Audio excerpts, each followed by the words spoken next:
So for our topic, we did the Deaf President Now movement. We've titled our presentation, Fighting for Equality, the Lasting Impacts of a Successful Protest.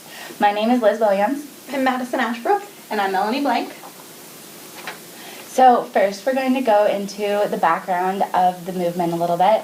So what happened and why? The protest was at Gallaudet University in the March of 1988. Gallaudet University is located in Washington, D.C. The protest was 8 days long, and it consisted of outraged students joined by faculty and alumni. The Board of Trustees chose a woman named Elizabeth Zinser as the new president of Gallaudet University. She was a woman with hearing ability, and students thought it wasn't right that Gallaudet didn't have a deaf president. So some highlights from the movement were that the marchers went to the Mayflower Hotel in D.C., where the Board of Trustees were staying, and demanded an audience with the Board of Trustees.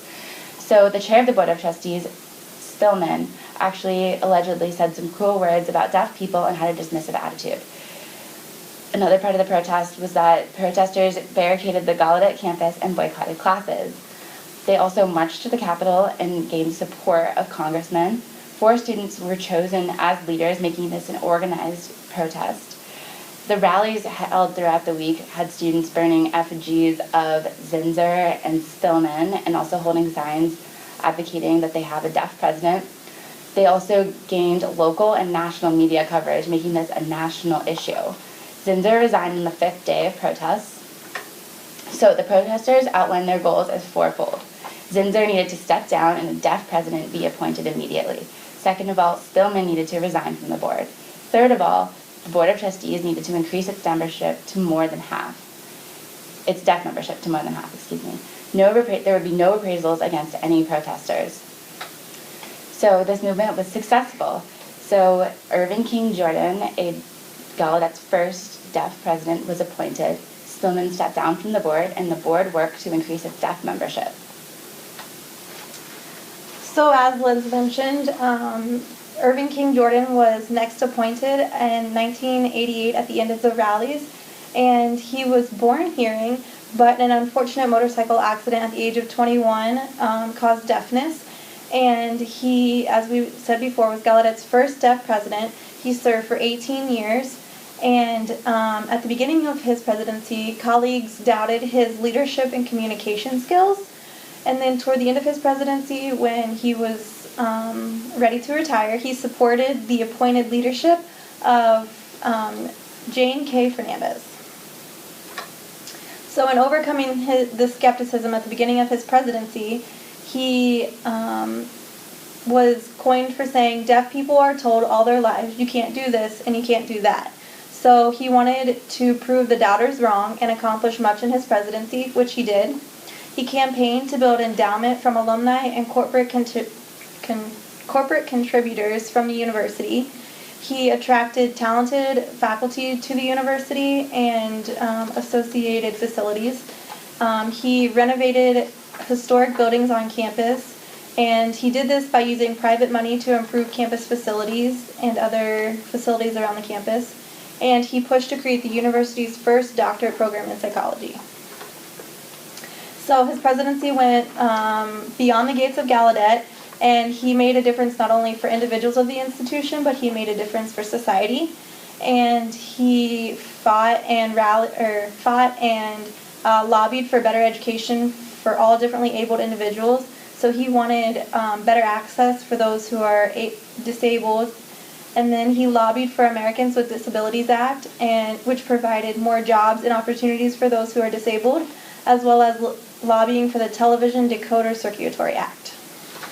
So as Madison mentioned, the Deaf President Now movement had a huge impact in the United States, but it also had an impact globally. So I'm going to talk about an article I found about the Deaf President Now movement's impact in South Africa, written by Bruno Jurchen. One of the first things that the Deaf President Now movement did was it fueled the transformation of an organization called the South African National Council for the Deaf. In 1989, the year after the protest, the council held its first deaf culture workshop in South Africa, and then the year after that, the first deaf chairperson was elected.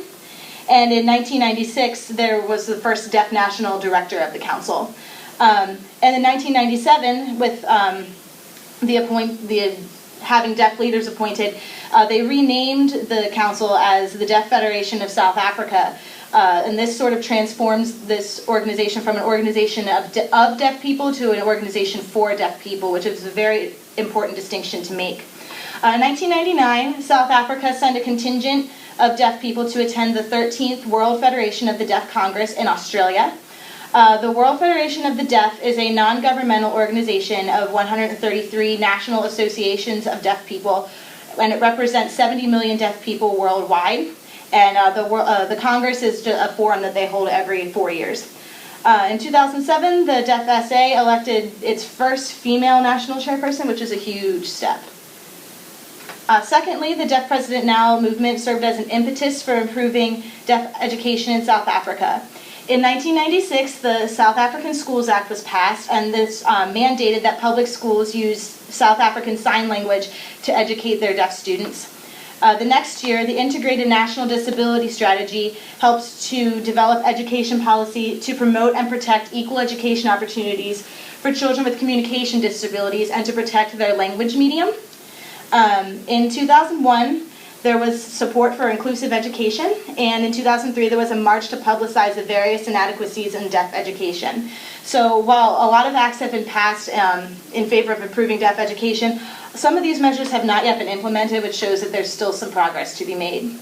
And finally, the 16th World Federation of the Deaf Congress was held in South Africa in 2011. This was a distinct honor because this was the first time that this event had occurred on African soil. The theme of this event was the Global Deaf Renaissance, which emphasized the idea that the deaf community is a worldwide body made up of people from many different countries, races, religions, cultures, and ethnicities, yet they all have a common unifying factor of being deaf and sharing in the deaf culture and experience. This was important because it recognized both the diversity and the similarities of different kinds of people while highlighting the importance of equality, and this could open up channels for understanding and promotes peace and harmony. So while significant progress has been made in South Africa, there is still a long way to go, and I think that this article really demonstrates how not only did the Deaf President Now movement impact American society, it also had a global impact as well. Thank you.